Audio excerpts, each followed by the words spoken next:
Welcome, my Love Light Lifers. Nattie Tee here, your vibrational coach, and today we are talking about manifestational tips for Cancerians. Now, if you are a Cancer sun sign, or you have Cancer in your chart, or maybe you don't know what's in your chart, you just have some of these traits. You are intuitive, sentimental, compassionate, and or protective. You're going to find out how to use these 4 traits to manifest quicker and easier. We're going to get into it right now.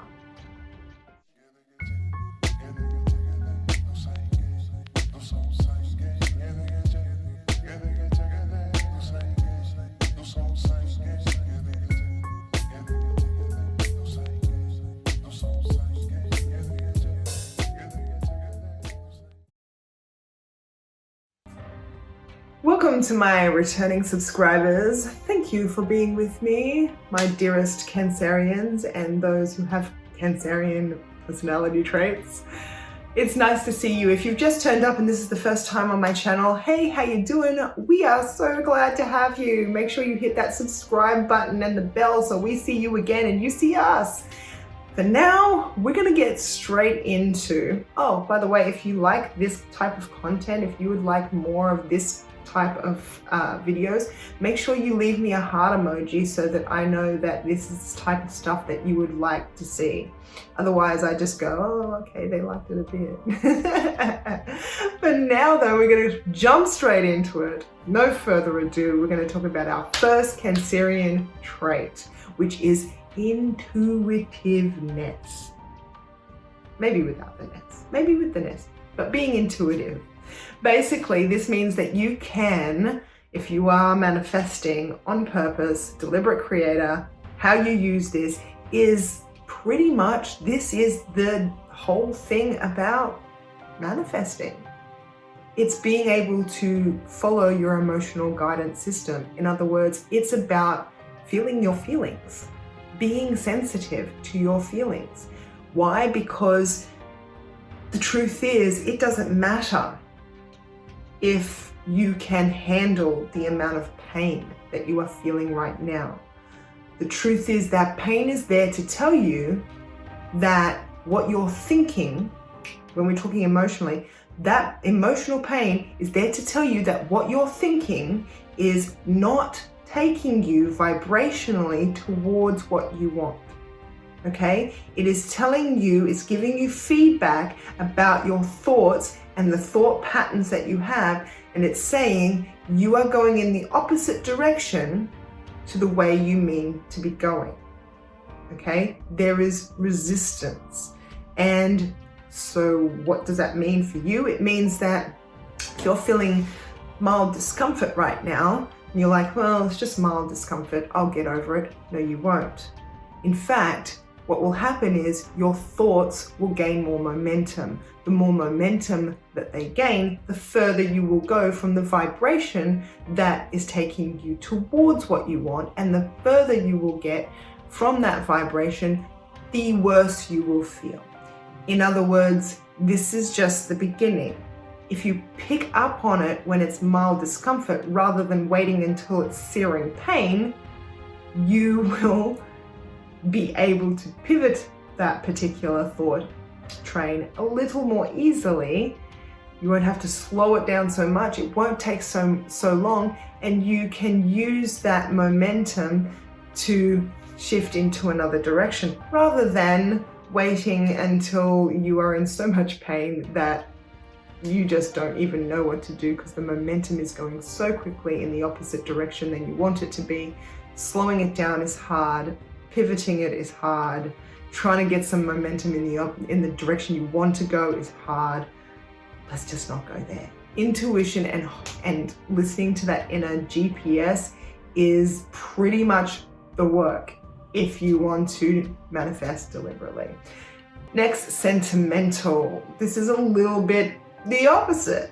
In fact, being sentimental has very little to no benefit if you want to manifest deliberately. In fact, it's kind of standing in your way, because what this is doing is this is an attachment to people and places and things a lot of them from the past. And so what's happening here is, for you to move forward, you have to let go of what is and what was. What is the past already.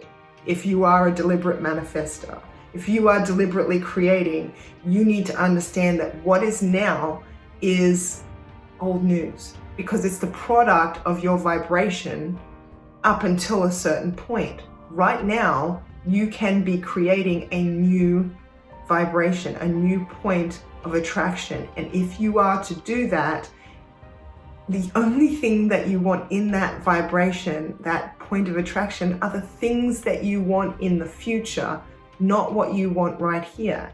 And it doesn't really matter how amazing right now is. The truth is that if you could improve it, you would. In other words, there's a way to improve it. It could be amazing.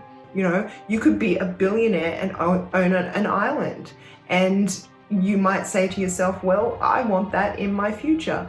But I guarantee you there's things about that, having money and an island, that you don't like. In other words, don't get focused on things the way they are and expect to manifest something better or different. It's not going to happen. And those shifts happen internally rather than externally. So being sentimental can be a detriment. So don't get too attached. Actually make a point of focusing forward a little bit more. Enjoying the moment, focusing forward. Not much behind you that you really need, okay? Because if you needed it, it'd be in the now, and it will certainly be in the future. Compassionate, swinging from one side to the other, because now we've got a personality trait that is absolutely beautiful for manifesting, okay? Please don't confuse compassion though with empathy. Empathy is not something you particularly want to do. Empathy is going to leave you open to vibrational influence. Every time you empathize with somebody, you are going to take on their particular vibration, which will make you feel the way that they feel, which is why people bring you down emotionally when you empathize with them and you sympathize with them. Don't do that. Compassion, on the other hand, is seeing the people around you as capable, as understanding that they've got as much time as they need, that they will have what they need come to them, just the same way as you can manifest all of these things. We're all human and we all have the ability to do that. And to be compassionate means to trust them with their own vibration, their own life, and their own consequences. You don't particularly revel in negative consequences of other people, but you do understand that this is one of the ways that they learn what they want in their life, by looking at what they don't want, by experiencing that and knowing that they're quite capable, believing in them enough to know that they're capable of getting what they want if they truly want it. There is a way that they can. And trust and letting them do and be who and what they are. Protective. This is again swinging to the other side, because now we've gone from this beautiful trait to protective. Being in a protective vibration, do you know what you're doing? You're manifesting, attracting things to protect from. Being protective is a great trait in somebody else. They will protect me. Guarantee you, it's not good for you. It's not good for you, because if you are protective, it means that you are constantly thinking about all of the things that you need to protect whatever it is from. Whether it's yourself, your family, your friends, your money. If the things you need to protect yourself from stay very, very present in your vibration, and you actually attract things to protect yourself from, which, let's face it, are never good things. So these are the 4 traits that we are looking at today for Cancerians. I hope you've enjoyed it. I will see you tomorrow.